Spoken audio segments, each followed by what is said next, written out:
Anchors for structures, such as temporary shaded areas, trellises for vines, hops, vegetables, animal yards and housing, or any other agricultural or industrial pursuits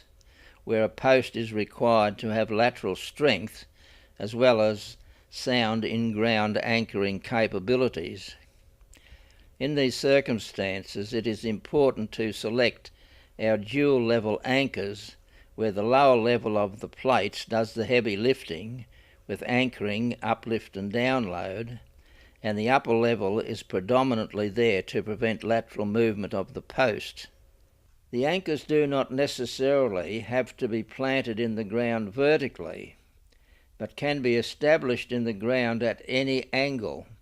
providing of course the anchor is deep enough in the ground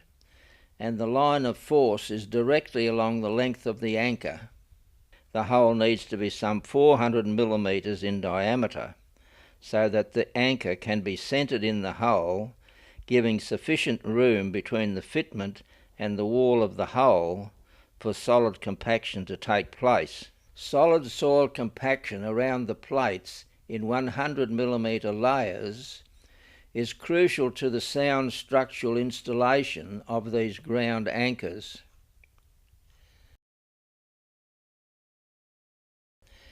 Anchors with both single and double level of plates can be used over and over again by removing them from the ground after use, or the posts can be removed and the anchor capped off under the ground and left as a permanent fixture, where posts can be simply reinstated or removed at any time.